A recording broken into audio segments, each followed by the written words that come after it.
except for the Eudora, you're kind of putting yourself in a very tough spot either ways. Very dangerous. Vexana's interesting. Oh yeah, good. We saw Aurora one game. I mean, something was a decent answer to something that Vitality has right now, honestly. Yeah. That's what a lot of teams have used it for, so it could definitely be a possibility. Farsa. Okay. There's a lot of bursts here coming in from Falcon, so whoever gets caught, the Farsa can burst out for the first 6 minutes. So I think Falcons, they just want to win the early here. But this draft kind of shows that they might have something like a Claude later on. As their last pick? Claude or Moskov, yeah. Both been played. Claude at a 2-win, 1-loss for Falcons. Moskov 1 win, 0 losses. So both good choices for Super Marco in this tournament so far. Because I feel like the Brody would be stylistic for what they have right now, but there's a chance they're going out against the Paquito in the gold lane. Brody won't have a good time. So I feel like, but I'm worried if that's too much scaling though. Too much scaling in this current meta is pretty bad. Actually, no, I don't think that there's too much scaling. So they pick up the Claude as well as the Kufra here, trying to fight against the Fanny. They're really just trying to counter Fanny here. Everyone except for the Claude. Yeah, I mean, in the Kufra, don't get me wrong, it works against the Fanny, but it is still a high-risk roam. Yeah, there's a lot of roams that they could have gone for. Moskov also would have been great.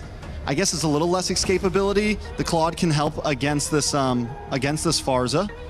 Has the BMI, has a little bit more movement in terms of team fights, and can maybe get away from the Lapu a little bit better. If you want to go double fighters, there's still the Ruby, but I feel like you don't have to. I feel like a Harif or a Moskov should be good here. They pick up the carry, so they just want to make sure that when the Barats exposes himself, they have an answer. So quite balanced here, getting a lot of bursts coming in from the Farsa as well as Fanny, and then having that shred from the carry. I'm liking Falcon's draft here because for Vitality, it kind of depends on both the Barats as well as the Kufra.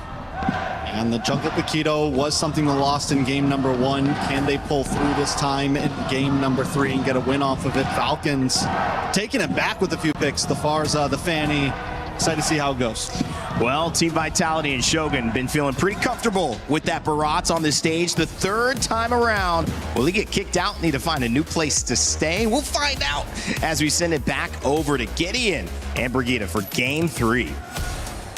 Game 3 begins, and already we are anticipating who is going to bring it to the next level here. Who's going to take another point over the others? The score is 1-1 as we jump on in to the land of Dawn. And Brig, I don't know, these compositions, they're like Digimon. They just keep evolving. You don't know when it stops. You don't know when they have figured out what is the end goal. Yeah, if there's one thing that evolved, we're no longer on all flickers. We at least see 2 Purifies on Team Falcon's side.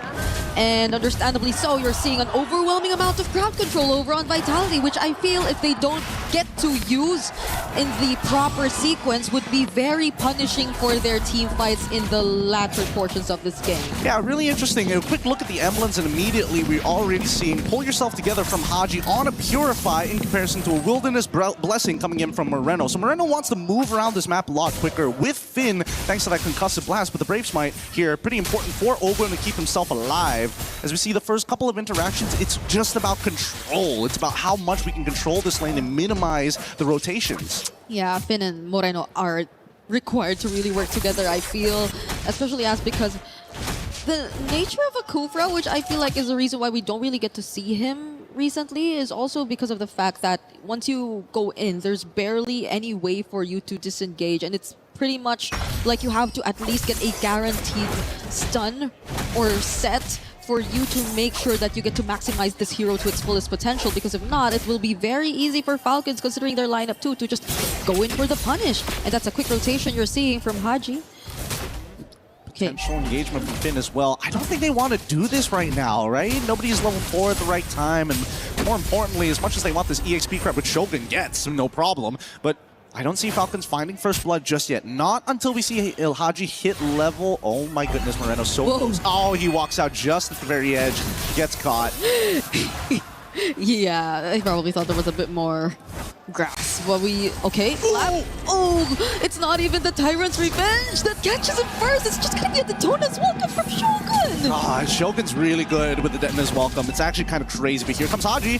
Okay, Finn He's gonna show himself. They have enough idea of where Vitality are currently positioned. Kyle's still gonna go window. There is no ball of lightning anymore from Moreno to land the stun, but Finn is still gonna be there. They're trying to focus on Haji this time, and Nile will just really secure the objective. Hold on. Flap goes in. They still want to fight, but Vitality don't. I'm surprised that they didn't even want to like let the feathered airstrike rip or like try to force out. They knew that, okay, Shogun should be okay here, I would assume. He's max stacked out. There's no chance that Kyle's going to be able to cut him down just yet. Not without a little bit of help here. But on the opposite end, I was really expecting like Haji to try and make something happen, force somebody to flicker, force them to flicker forward or anything. Because losing their battle spells on the side of Vitality is a lot more punishing compared to the Falcons. Yeah, so the one's on all flicker, but they dealt with that first objective really, really well. I mean, that immediate transition from just taking out Flap, which I feel also shouldn't have been the case. But I guess it was just a bit too unexpected for Vitality to just jump on him at the same time too. So you don't really get to see Falcons, at least in a position where they'll be confident enough to contest. The gold lane is definitely something that we don't really put into consideration as much now, just because the focus is just really heavily towards the mid. It's because of these mid trios that we're seeing a lot of things happen, or supposedly happen, by far. Yeah, and also the scary thing is that Super Marco also decided to take the Purify, right? So taking these like heavy hate trades against Iman, there's always that risk of at any point of time somebody could come for this gank. And he doesn't mind the 2v1 scenario because of that Purify, but as soon as he loses it, he suddenly becomes this vulnerable target that even Nile can take it out without much effort. So it's about maintaining control, right? And you can see that both sides, oh my goodness, another Detonator's Welcome set up for Shogun and Nile. It's not a good start for Flap, at least, and I don't think Vitality are paying too much attention towards Super Marco too. They acknowledge the fact that yes, this is a carry on Purify, but I think they're just really trying to double down on shutting down the EXP laner for Falcons, which I think would allow for so much more openings and entries here for Falcons. But considering that he hasn't been able to farm up, Falcons are just not confident enough to fight against Vitality, especially in these objectives, which Flap will still decide to show up for, but it's a 2-level gap you're looking at between him and Shogun. Yeah, this should be a no contest unless they're able to get like a big fat all coming in from Ogwin. I mean, he's thinking about it, right? He sees all of the members there. This might be the angle to try. Whoa, that was just a flicker set up onto Ogwin, and they immediately burst him down! The Detonator's Welcome! Catching Kyle! But he still gets to secure the retribution nonetheless. This is Falcons clapping back. A cutthroat 2, finding 3 in the process. Kaji flying in towards Moreno. Doesn't have the feathered airstrike, but Falcons are able to turn that around. That's so sad. He was a pixel off the wall, but at least the Falcons will be able to try and convert this to something even more. They get mid-tier 1. Let's look at this replay one more time, because again, great engagement, right? But the Detonator's Welcome, as you see just here, he eats him mid-air, flickers backwards, and misses the wall. Puts him right on top of the turtle. He thought it was gonna connect. Honestly, really well played from both sides here, but big ups. And Ogwin knows, it's like, hell yeah, they messed up. And that's great, because now this is going to drag out a little bit further. And with a 1.5k lead, Haji is starting to come into a position where he can legitimately start threatening the members of Vitality. Moreno in particular. He might, if he can force Moreno to flicker early on, this mid-game might be where Falcons really shine. Yeah, Moreno, I think, has been very difficult to catch as well on the Eudora, but that pretty much put Falcons back in the game. That's already a lead over to their side. Oh, okay, Finn is gonna spot them here. Eman should already know that there's a potential gank. Are they willing to trade top tier 1 for this? They're probably gonna send Kyle up to the top side, right? As soon as they show, the wave gets cleared up here. Yep, he makes his way over to the top side. They already know that Shogun is communicated. Nile ready to punch. Oh, that was a lot of damage from Nile. And that was just Nile. I definitely think that could have been a kill angle there, but I think even now recognize there's not a lot of people here. I'm not 100% sure whether they moved away from that conceal afterwards, but more importantly, he's got to make sure that he gets the angle right. If he accidentally pushes Kyle too far in certain areas, yeah. Kyle, he's good with these cables. He can start zipping around. He's got to lock him down right against the wall. Okay, at least they somewhat equalize things, and the farming is looking still pretty great, especially for Super Marco. But this is where we see how Vitality are able to bounce back. They're not able to, or they're not allowed to make any mistakes similar to what happened earlier. It's been a really good run for Shogun on the Barretts here, but that could have been the turning point if they don't find their way back in this game. Finn is looking for a really good setup here, but they have no idea where Flap is. Oh, it's a bit of a dangerous gamble here. Not to mention that they've already got like the slow pushing side up top as well. That's going to start turning into the opposing favor. Oh no, the Detona's welcome did not connect. Now Falcons have an opportunity here. Okay. Shogun really has reset here in this game. That's another Detona's welcome not connecting onto anyone. Falcons are fully aware of the fact that they no longer have that setup potential. But Kyle is nowhere near this objective as of now. Can't afford to show himself. Iman spots it, but Kufra is nearby. Look at Finn. He's going for the... And he's anticipating it.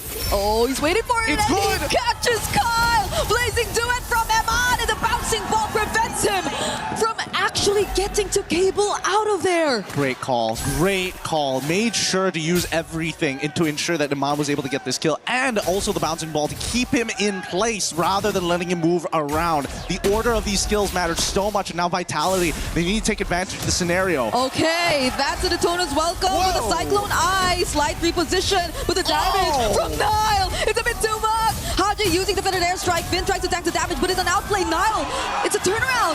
Falcons actually take him down, and Super Marco is able to find one more. Beautiful play coming in from Haji as well. Feathered airstrike, Purify as well to ensure that he makes it work. However, the cooldowns are down.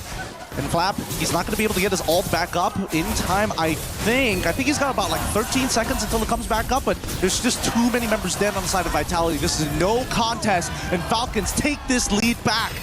Despite the game going for at least 9 minutes, it's surprising to see only one turret from the side of Vitality has been taken. Falcons are able to get 2 turrets of their own, but this is where we see a 3.5k lead turn into a 5 to 6k lead. Vitality should be very particular with where they decide to choose the fight, or if they even want to proceed with the fight, if they find themselves in positions that aren't really as favorable for them. Because I believe earlier, especially with that Cyclone Eye, putting Shogun in a slightly deeper position towards Falcons area made it a bit more difficult for Vitality to actually follow through. And so with that, it was another clear punish from Falcons, and it's a huge win for them because gold lead, map control, everything's just now all over to their side with just that single play. And that's exactly what they want for it. These are the big momentum shifts that you expect to see in a game of this high level. Oh my goodness, okay. Some big spells being thrown on, and Super Marco just lost his flicker, walking up too close and getting hit by that ball lightning on top of the superconductor, allowing it to go become a bit of an AoE in small areas. Moreno, he's looking for that big one shot, and I'm worried for it, right? If Super Marco makes a mistake and walks up too far, even though you do apply yourself with the Purify and take away the superconductor, if Moreno just 1-2s into the ult, I think there's a pretty high chance of you just exploding out of nowhere. Yeah, at this point, I think it's just really Vitality forced to maybe find a different combo. It could be maybe Finn and Nile. There's a lot of damage you could expect, but Finn decides to go in instead, and together with Eman, they blast Super Marco! The perfect pickoff and start to this team fight, only if Nile makes it out alive, but he doesn't. Flap actually goes for the chase. 4-man Landshaker to land it towards Team Vitality, but the re-engage, they still want to fight! The Detona's welcome! And it's Kyle, they catch a successful land on the wall this time, but he still finds the wall spam! Holy cow, he nearly killed 2 people there. Haji, if he just had a little bit more damage, I think they would have been able to secure it, but oh my god, that should be the Trinity complete for Iman at this point of time. He was building up to it, didn't find it, and then eventually got it, but you gotta give it up for Shogun here. A great engagement coming in from Finn. They outplay it with the help of Iman, but right at this very moment where you're expecting the cleanup, you're expecting Haji to be able to hit that fat stun after the Landshaker. The charge, the instant Detona's welcome. What a reaction from Shogun. And this time it landed, but with that very brief amount of time that Kyle got, it's still crazy to think that he was nearly able to outplay at least 2 members of Vitality, as you mentioned. You do want to put him close to the wall, but that's also something he wants. So at the same time, you maybe should position yourselves away from it. It maybe should only be Shogun near the wall if ever you do try to go for that exact same setup later on. Hey, that's the truth of it all, right? Sometimes you just get overly eager and forget how big some of these abilities actually are, but Haji is now starting to become a legitimate problem, right? Iman, he's got to be careful. Every time he uses that PMI, which is why what he's doing every single time he drops it down, he walks up forward, hopes to get a reaction, and then takes the BMI away, begging for Falcons to say, hey, one of you have to make a move first. Emma will get his flicker in 10 seconds, though. They will be ready to take on this fight. Same for Moreno. Oh, Finn. Kyle already flies in, though. Finn charging! Kyle secures the objective nonetheless, though, and now gets bursted down by Super Marco. Shogun looking like the next target. The Donuts welcome out. Finn trying to run away. Emma blazing, do it just to make it to safety, but he fails. Vitality are just scrambling to get back to their base. Falcons are dealing a bit too much damage. It's a little too much to handle here. Big mistake coming in from Finn. Unfortunately, tries to go behind the pit to intercept, but ends up hitting nothing. He's still holding on to his ult, and so far, they need a defense. They're going to pull it first. Pull it down to the bottom side. It's just Finn and Shogun, but they're just being torn down to pieces by Super Marco on the carry. Moreno gets jumped on by Flap. 3-man stun, but Falcons are in the base. They take this game 2-1. Nothing too surprising in this game. We knew